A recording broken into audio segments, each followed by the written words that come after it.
गुरु तुम हो ज्ञानी ज्ञान के दाता, मुनि गुरुवर को करके प्रणाम गाऊं मैं, ध्याऊं मैं सुबह शाम।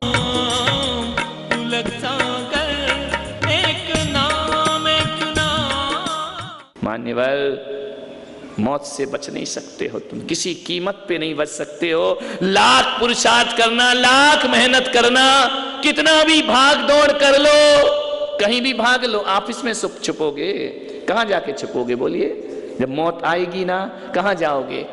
एक काम करना, आपके पास पैसा है ना, एक एयर टाइट कांच का डिब्बा बना लेना, उसके अंदर छिप के बैठ जाना, बच जाओगे। मान मत लेना मेरी बात, आज ही निपट जाओगे, कल उठावने में आएंगे लोग ये जितने प्रवचन में, ध्यान रखना। ऐसा कोई खंडर है जहां तुम छिप जाओ? एलोरा की गुफाओं में छिप जाना कि मौत नहीं आए। ऐसा कोई महल है राष्ट्रपति भवन में भी चले जाना तो भी मौत वहां छोड़ती नहीं है मेरे भाई।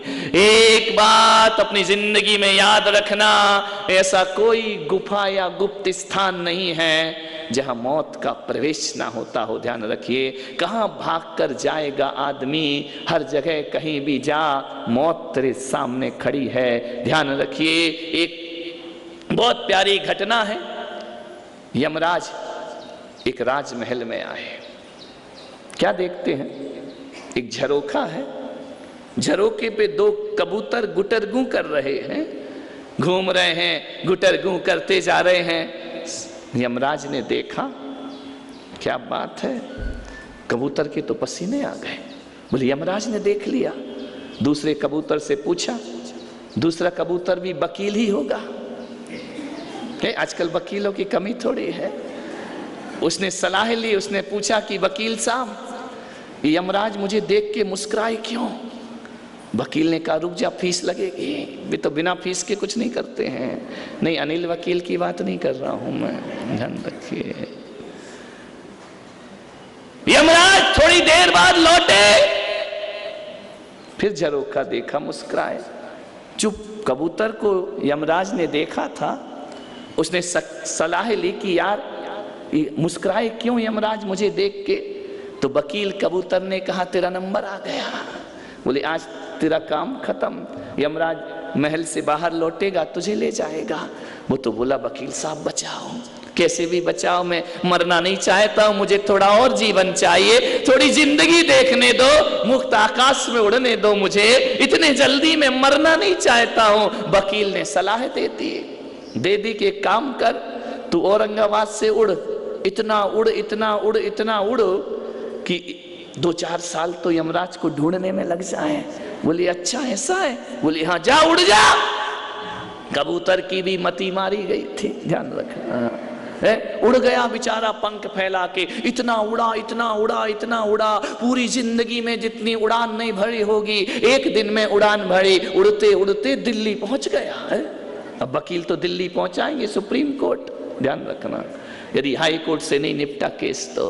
दिल्ली पहुंच गया वो कबूतर, पसीने में तरबतर, 12 घंटे में पहुंच गया वो कबूतर दिल्ली। समझ विचार करिए। यमराज लौटे, उन्हें झरोखा देखा, कबूतर गायब। वकील कबूतर ने कहा यमराज आया मजा? बोले नहीं मजा नहीं, ये बता तू क्या कहना चाहता? उसने कहा देखो एक बात बताओ यमराज, जब आप महल के अंदर गए थे तब आप इस झरोखे देखकर मुस्कुराए और लौट कर आए, फिर देखा मुस्कुराए, बात क्या है? यमराज ने कहा तू नहीं समझा।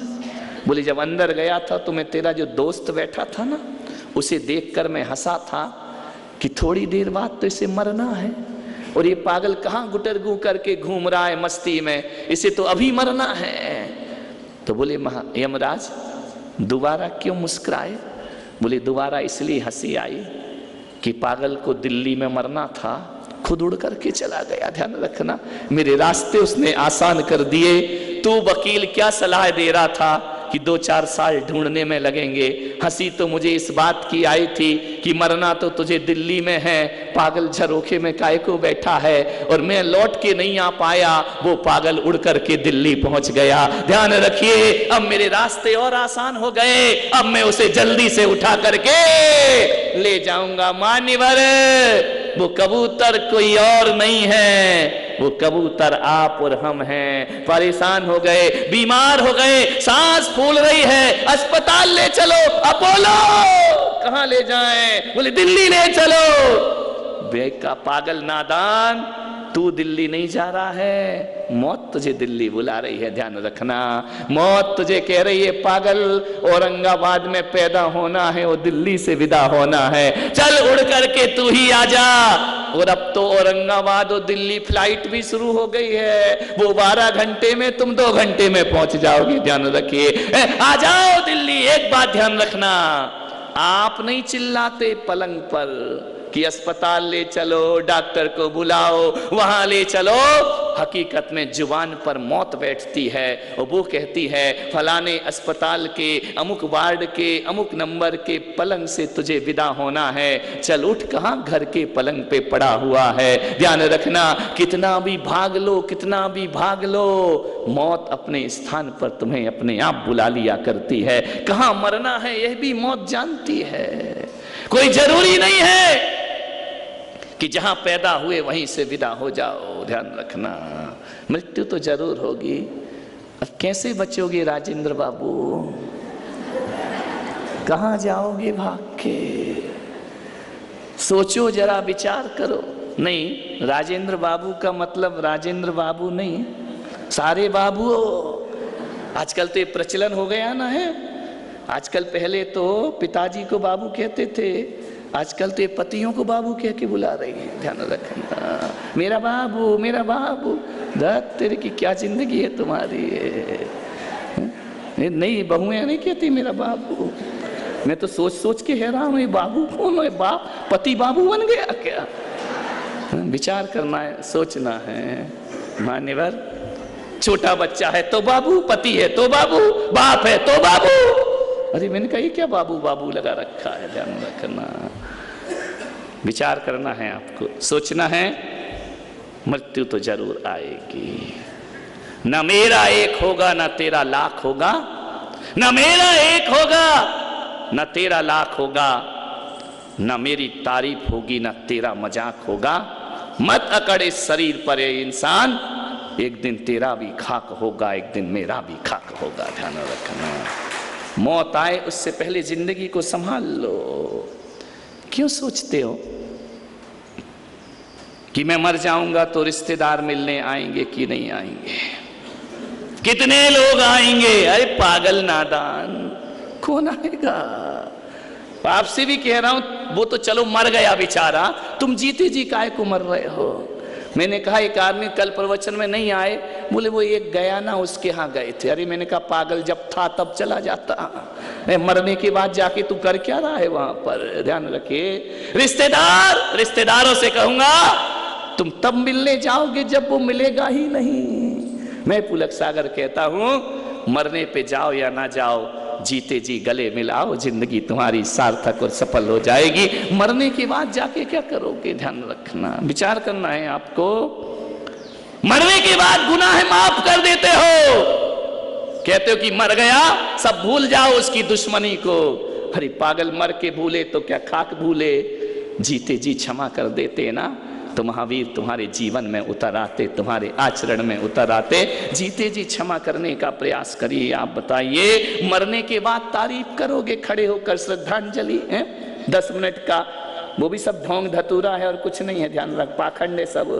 विचार करिए, 10 मिनट का बहुत अच्छा आदमी था, चला गया। भगवान ऐसे लोगों को बहुत जल्दी उठा लेता है। रामलाल कल तक कह रहा था इसको कब उठाएगा भगवान, आज कह रहा है बहुत जल्दी उठा लेता है। अरे ये अच्छे अच्छे मीठे शब्द जो बोल रहा है ना, अरे मरने के बाद क्यों बोल रहा है पागल? जीते जी मरते समय उसके कान में बोल देता कि तेरे जैसा अच्छा आदमी नहीं है, तो मैं सोचता हूं कि शायद उसके प्राण बड़ी शांति से निकल जाते, उसका जीवन सार्थक हो जाता, उसकी जिंदगी सफल हो जाती। क्यों इंतजार करते हो? मरने के बाद सोचते हो कि हमने माता पिता के साथ काश वक्त दिया होता तो माता पिता की जिंदगी क्या होती। मैं कहता हूं मरने के बाद ये पछतावे मत करो, जीते जी अपने परिवार को वक्त देने का प्रयास करिए, समय देने का प्रयास करिए। आप जब भी घर जाओ, आप ऐसे घर जाते हो, एक वकील ऐसे घर आता है जैसे क्लाइंट से मिलने जा रहा हो, ध्यान रखना। एक डॉक्टर ऐसे आता है घर, जल्दी जल्दी खाया पिया, जैसे पेशेंट से बात करने के लिए गया हो, ध्यान रखना। एक दुकानदार ऐसे आता है जैसे कस्टमर से बात कर रहा हो। मैं पुलक सागर आपसे कहता हूं कि आपके घरों में ना आपका कस्टमर याद कर रहा है, ना आपका पेशेंट याद कर रहा है, आपके घर में इंतजार कोई आपका क्लाइंट नहीं कर रहा है। मैं पुलक सागर कहता हूं आपके घर में आपकी पत्नी इंतजार कर रही है। पत्नी को वकील की नहीं, एक पति की जरूरत हुआ करती है। जब भी घर में प्रवेश करो तो पति बन के प्रवेश करो। ध्यान रखना, ये अपना चोला, ये अपनी डिग्रियां वहीं उतार दिया करो जहां घर में जूते चप्पल उतारा करते हो। ध्यान रखना, घर के अंदर प्रवेश करो, एक अच्छा बेटा बन के प्रवेश करो, एक अच्छा पति बन करके प्रवेश करो, एक अच्छा पिता बन के प्रवेश करो। आज पिता पति बच्चे सब खो चुके हैं, सब डिग्रियों का भार सिर पर लेकर चला करते हैं। मान्यवर, सुबह से शाम पत्नी इंतजार करती है, ध्यान रखिए। सुबह से शाम एक बच्चा इंतजार करता है, सुबह से शाम एक मां इंतजार करती है। और जब वो चले जाते हैं तब तुम कहते हो काश हमने उन्हें वक्त दिया होता। ध्यान रखिए, मर जाने के बाद क्यों करते हो ये सब बातें? अरे मरने के बाद जीते जी बाप को नया कपड़ा नहीं लाया, मरने के बाद कफन खरीदने जाता है जिंदगी में। ध्यान रखिए, पहली बार ताजा कफन उड़ाया करता है। जीते जी फूल सी बातें नहीं की, मरने के बाद अर्थियों को फूलों से सजा दिया करता है। अरे जीते जी फूल सी बात करता ना तो इन फोटोओं पे माला चढ़ाने की कोई जरूरत ना पड़ती। ध्यान रखना, जीते जी क्यों सत्कार नहीं किया करते हो? मरने के बाद आदमी महान हो जाता है, जीते जी हम उसकी महानता का गुण नहीं गा सकते हैं। मान्यवर, ऐसी जिंदगी मत जियो, ऐसा जीवन मत बनाओ। जो भी अरमान दिल में हो ना, जीते जी कह देना चाहिए। ध्यान रखिए, अब तो तुम्हारे पास साधन है ना, बैठो अपनी बूढ़ी माँ के पास, बैठो अपने बूढ़े पिता के पास और रिकॉर्डिंग करो। क्या बात करते हो तुम उनसे, क्या संवाद करते हो उनसे। जिंदगी भर मधुर स्मृतियों में वह याद रहेंगे तुम्हारे जीवन में। मान्यवर, मेरा मेरा करके मर जाते हो। क्या है तुम्हारा इस धरती पर?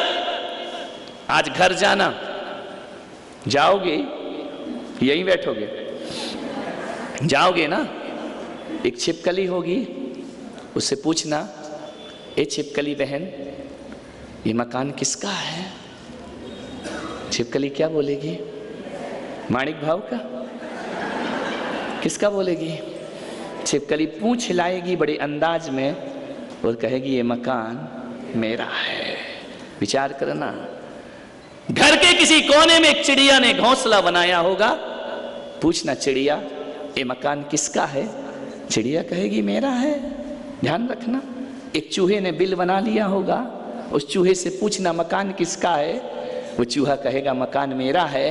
अपनी औलाद से पूछना बेटा मकान किसका है, वो नहीं कहेगा बाबूजी तुम्हारा है, वो कहेगा मेरा है। जो पराए घर से लड़की बहू बनकर आई, पूछना मकान किसका है, वो कहेगी मकान मेरा है। और याद ना हो तो एक चीज और याद रखना, घर के दरवाजे पर जो कुत्ता बैठा है ना, उससे पूछना मकान किसका है, कुत्ता कहेगा मकान मेरा है। पत्नी कहती मेरा, बच्चे कहते मेरा, कुत्ता कहता मेरा और तुम भी कहते मेरा। तुम्हारी सोच और कुत्ते की सोच में कितना अंतर है बोलिए। कुत्ता भी कह रहा मकान मेरा, तुम भी कह रहे मकान मेरा है। पागल, ना तेरा है ना मेरा है, दुनिया रैन बसेरा है। ध्यान रखना, किसका मकान, किस पे सोचते हो कि ये मेरा है मेरा है मेरा है? कौन सा तुम्हारा है? बेटी मेरी है, खाक तुम्हारी है। बेटी दामाद की अमानत है, ध्यान रखना। एक दिन आएंगे कंवर साहब और लेकर के बेटी को चले। बेटी दामाद की अमानत है, बेटा बहू की अमानत है। वो भी तुम्हारा नहीं है, ध्यान रखना। जब तक बहू नहीं आई तब तक mummy mummy mummy mummy mummy, mom mom mom. जैसे ही बहू आई, कौन कौन कौन कौन कौन है? जो कुछ है तो मेरी बीवी, मेरी पत्नी, ध्यान रख। उस समय फिर तुम रोते हो, जोरू का गुलाम। क्या जिंदगी भर अपने ही गुलाम बना के रखेगी? ध्यान रखना मान्यवर, बेटा बहू की अमानत है और ये शरीर शमशान की अमानत है, ध्यान रखना। एक दिन इसे शमशान को देना पड़ेगा। तो औरंगाबाद वालों, मैं आपको एक संदेश दे रहा हूं आज, जो जिसकी अमानत है उसे सौंप दो। बेटा बहू की अमानत है, बहू के हवाले कर दो। बेटी दामाद की अमानत है, दामाद के हवाले कर दो। शरीर शमशान की अमानत है, शमशान के हवाले कर दो। और आत्मा परमात्मा की अमानत है, उसे उसके हवाले कर दो। तुम्हारा जीना सार्थक और सफल। ये आत्मा तो परमात्मा तुम्हारी नहीं है, आत्मा ये भी उसकी दी हुई, ध्यान रखना। अपनी आत्मा परमात्मा को सौंप दो, तुम्हारा 50 साल 100 साल का जीवन जीना सार्थक सफल हो जाएगा। लेकिन नहीं, मेरा मेरा माटी कहे कुम्हार से, तू क्या रूंधे मोए। और एक दिन ऐसा आएगा मैं रूंधूंगी। तो ध्यान रखना मान्यवर, अपने यहां एक चीज है ना, पूरे विश्व में चले जाना, भारत एक आध्यात्मिक देश है। भारत में एक स्थान ऐसा है जिसे कन्याकुमारी कहा जाता है ना, नीचे कन्याकुमारी। हाँ, भारत माता के चरणों में देखो कन्याकुमारी है ना। मैंने सोचा पूरी दुनिया के देशों के मैंने नाम देखे, उनके स्टेट के नाम देखे, ये कन्याकुमारी भारत में क्यों है मालूम है? कन्याकुमारी से मैंने पूछा कि तेरा नाम कन्याकुमारी क्यों है? हे भारत भूमि, तेरा नाम कन्याकुमारी क्यों है? भारत की धरती ने आवाज दी कि मुझ पर कई लोग अधिकार जमाने आए, यवन आए, मुगल आए, अंग्रेज आए, सिकंदर आया। ध्यान रखना, ये सब मेरे पति बनने के लिए आए, सबने मेरी मांग में सिंदूर भरना चाहा, लेकिन मैं भारत की भूमि हूं, तीर्थंकरों की जननी हूं। ध्यान रखना, हर किसी ने मेरा पति बनने की कोशिश की, लेकिन भारत की भूमि कहती है आज तक कोई मेरी मांग ना भर सका। आज तक जिसने अधिपति बनने का ख्वाब देखा, मैंने उसे खाक में मिला दिया। ध्यान रखना, वो मेरा पति ना बन सका। मैं शुरू से कुंवारी थी, कुंवारी हूं और कुंवारी ही रहूंगी। गुरु तुम हो ज्ञानी, ज्ञान के दाता।